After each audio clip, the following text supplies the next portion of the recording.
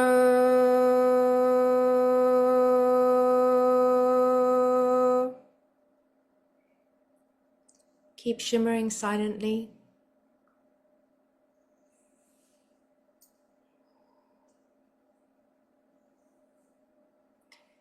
Shimmer.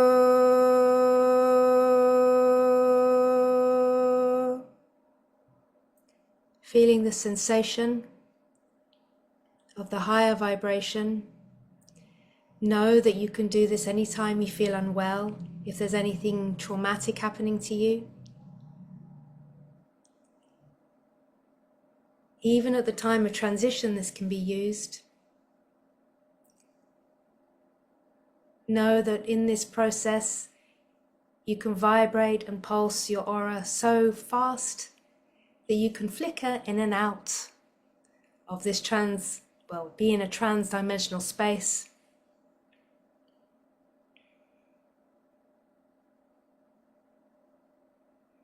Shimmer.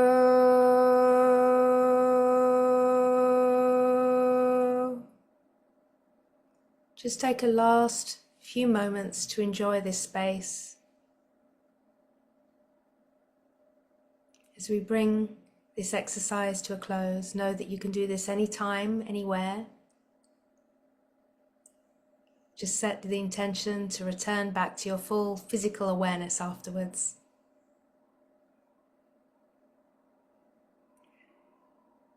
Feel the way your aura feels now. Observe any tingling or buzzing, any sensations you may feel. Take 3 deeper breaths in and out through your nose. Know that when we finish this exercise, you will be vibrating at a higher speed than before we began.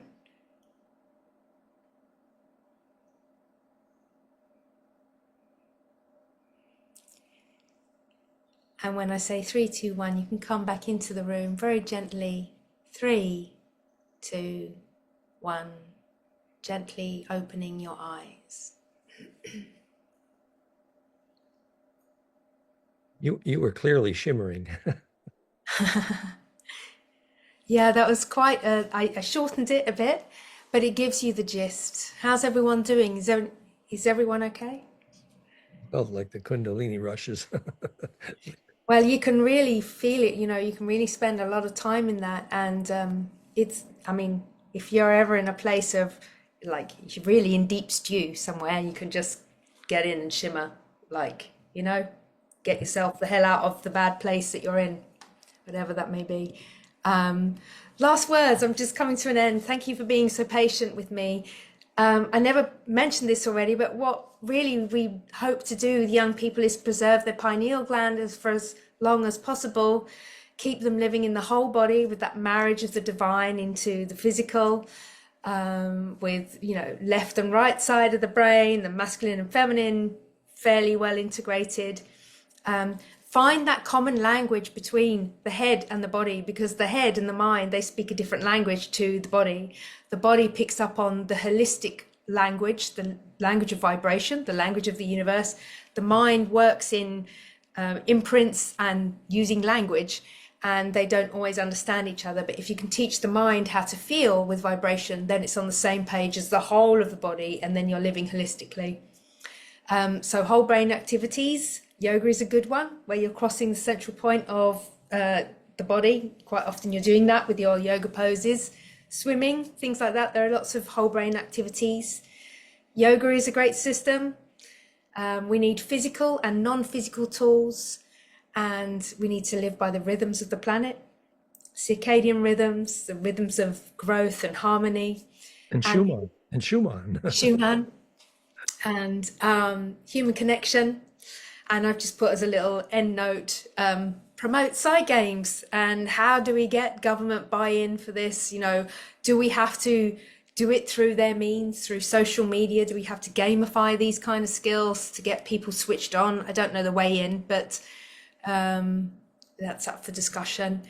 But once you can get kids to feel sovereign and to feel bliss, then they can move on to heal and integrate trauma, to shine light on the trauma that they may have, and adults as well, so that they can integrate their consciousness so it's less compartmentalized, so it's more fluid, so it's more integrated and whole. Then you can teach them to lessen the differences among what they see out there in the world and feel more of that wider bandwidth of consciousness, that unity consciousness. But the caveat here is they must be grounded and fully embodied and living in the body before they take off to the stars, because it's the Wild West out there. And that's it. Thank you very much, Dan. And I say thank you to David Miller. He is the creator of that shimmering exercise, by the way. He has channeled that exercise. Special thanks to David Miller.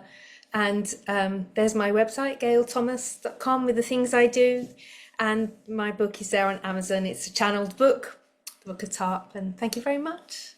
The responses were wonderful here. Maybe Tufan is going to counsel a Q&A session. But just one, what is TARP, the Book of Tarp? TARP is the consciousness that I channel. It's the name that I have for them. And I know it's a bit of a strange name, but that's the name I have for them. So, oh, Stephen's got it. Thank you, Stephen.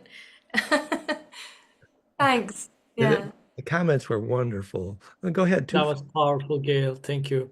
That was wonderful. Well, it was actually really just such a pleasure. It's like talking among friends there. Thank you. Thank you. Okay. Mara asks something. She says she definitely resonates with at these higher frequencies. Sometimes light language pours in super fast like this. And she asks, what about adaptogens and binaural beats for children? Yeah, binaural beats work really well, especially with ADHDers. And adaptogens are good for all people going through transitions. But I think the thing that makes adaptogens so powerful is when you use them for a certain amount of time, like knowing the time to use them. So if you are going through some kind of difficult patch in life or transition, which a lot of children do have, but not for that to become their normal. They should be used when needed. But they are good points. Thank you, Maura. And hi, if it's the Maura, I know. Yes, we don't have more questions at this point then. Well, Joseph said, I felt tingling in the top of my head. And Maura said, I definitely resonate. Trevor said, fantastic. Roland said, ta-ta, thank you. I just keep thinking, when I wrote the book, Implosion, Secret Science of Ecstasy and Immortality, Bliss Hygiene for Kids, I wish you were around because, and so I think actually that's one of the websites on which we will put this video, the book, goldenmean.info/conscious kids, Secret Science of Ecstasy and Immortality. You've really translated and put a lot of dimensions to that. In that book, we categorized the 4 different categories of hygiene for bliss. Food and diet, mantra, kinesthetic, yoga, that sort of thing, and environment. But one other thing we did teach was the discipline of trying to always think shareable thoughts. Like at the moment of death, your immortality will probably be limited to whether you can think shareable thoughts, which is pure principle, which are therefore compressible. So that means all anger must be immediately processed and become, in fact, distributable. Yeah, well, I like the way you phrase it, the shareable thoughts. I've never heard it phrased that way. I mean, only via you. And that's a really nice way to put that across to young people. And of course, if you have to integrate and come to terms with the trauma before you can lift off into the stars, or else you're going to run into problems. You need to have that healthy decompartmentalization first, so you can experience trans-dimensional engagement, or else you might be suppressing or invalidating it. A lot of people, they don't realize they've had UFO sightings until they're older, or abduction experiences. You get a lot of suppression and validation if it's not fitting with the orderly view of the world when you're growing up. You kind of need some order so you can kind of manage and live day to day. And if there's all this information coming in and you don't have any sense of grounding, then your brain's just going to filter it out anyway. So there's a process and a need and a place for everything. We did have one exercise that we taught in that regard for how to think shareable thoughts. That if you made an exercise before bed every night, that you play your day as if it was a film, or in reverse. But if you set yourself the task to watch the previous day as if it was a film, you find yourself, if you're playing the film watching your day and you keep getting distracted because there's unprocessed emotions in all the events of the day, you will never finish playing that film. So what it means is when you can relax and just simply enjoy watching the entire day like a film, that means you've sorted all of the stuck emotions, enabling them to implode, compress, and become shareable, which is exactly what is required in the moment of death, for example, because it's that compression into the array which enables distribution, the longitudinal array, the soul, physics of soul, that sort of thing. That's so interesting you said that, because that's a hypnosis exercise as well. If you are trying to come to terms with trauma or you have a phobia, you set up a movie screen and you watch the part with the traumatic experience in it, and then you rewrite the movie and you watch it from the front of the theater and then the back of the theater and then standing outside. Have you processed, if it's like you haven't got time for the pain, but by watching the film you take time for the pain, and that means you sort, and that means that you restore continuity of memory to what had been a discontinuity of memory, basically. Yeah, very interesting. It's also interesting. And effectively, ensoulment is how long your memory is, which is how long the wave you can ride, Uncle Joe and Surfers of the Zavudu. But anyway, I just want to say, Gail, that the job you did tonight was just, in my view, outstanding, fabulous. I mean, 20 years ago, I dreamed of being able to do that. And I can describe the theory, really, I can describe the theory pretty well. Like if you wanted to convince a government that kids will have an immune system much more powerful when they learn Bliss process. I believe we can document that at a government and scientific level, because we know, for example, heart rate variability, the healthy heart is a fractal heart. So, and harmonic inclusiveness defines what happens in the heart and the brain during Bliss, literally, which defines compression perfected. And harmonic inclusiveness is precisely the problem golden ratio solves in brain waves and fractality solves in HRV, which means charge compression. And in fact, when you implode, that compression then enables the rose to radiate in the form we call Bliss. And we describe that as the ability to inhabit the larger array. You start with the synapses inside your head, the kids in the Steiner school visualizing a rose, and then the test is, did the room fill with the smell of roses?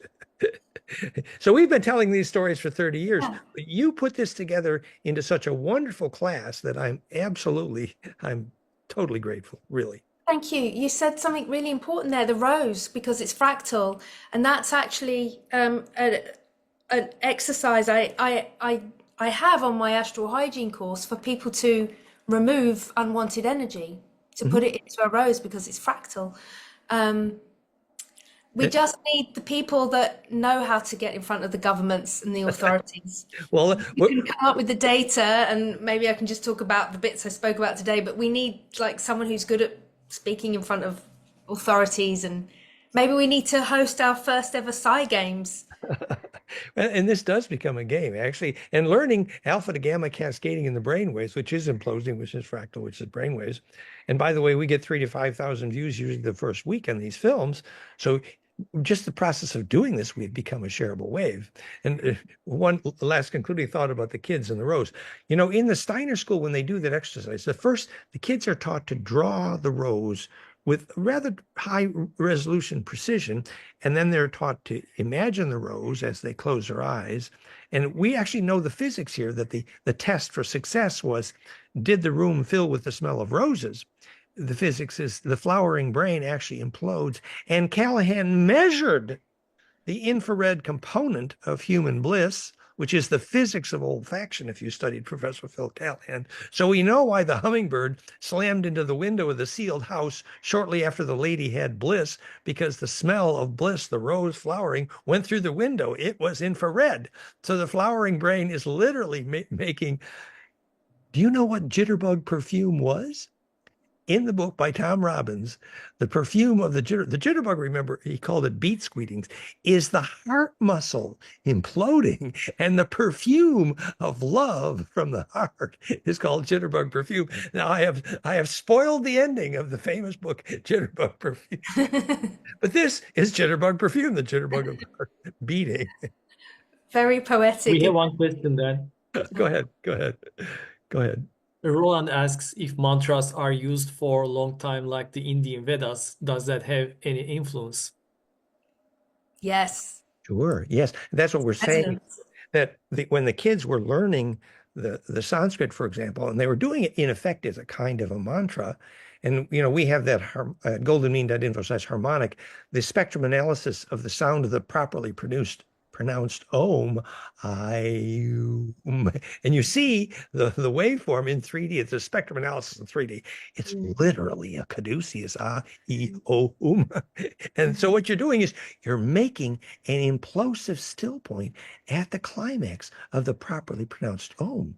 That's just an introduction to mantra. And then if you combine that with the microwave physics of mudra, this is a pent, this is a hex. This accelerates metabolism, this deaccelerates metabolism. And that is microwave physics, by the way, which is how we measured Kundalini in the microwave. So anyway, we get into And it. one day we should get together all together with Gail and talk about how to integrate these beautiful ideas, programs with our cosmic school. Definitely. That's right. So we're starting the cosmic school, Gail, and obviously we're going to need you desperately. Wouldn't it be so nice, though? It would be so nice to actually see this happening with children and young Yes. people. Exactly. Teenagers, that just because they're older, they shouldn't be lost, because they're our young adults. That's Yeah, right. I really believe they're coming through more sensitive than we are. Yes. They have more capacity in their DNA. I think they are, newer, better humans just waiting to be ignited, basically. Exactly. And if we can get them away from the electrosmog and the wrong frequencies and the wrong computer screens and in front of the physics of bliss process, restoring the twinkle in the eyes, that's what, physicsofsoul.com was about, that if we remove the thorn, God will heal, to quote another book. Which was about kolima and enemas and cleansing. But actually, that whole process of cleansing also fits into this bliss process. That as you cleanse the body, which is part of your yoga discipline. So anyway, There's so much you can add on, but then you have to think about the gentle aspects. I mean, for example, if it was an adult, you could do holotropic breathing, Wim Hof. You could take them to really big states, very, explosive states very quickly. You could take them through a process of hormesis, fasting, or, hot and cold and all the Wim Hof kind of stuff. But we're looking at, there are the Kriyas, and I think you said something great with the mudras. They work fantastically with children. yes, exactly. Yeah. So the physics of bliss process has been my life dream. And obviously, Gail, you're a very talented, skilled teacher, and your background in yoga and the mudras and Sanskrit, I just think it's wonderful. So we are grateful. Thank you, Gail, so much. We're going to make this film the launch part of our new cosmic school as well.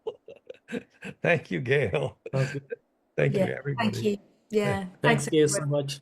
Thank you. Thanks, Tufan. Thanks. Such a blessing. Such a blessing. See you all next week. Bye, See you everybody. next week, guys. Gail, you're our bliss hero. Thank you. Thank you. Bye. Bye-bye. Thank you. Bye-bye.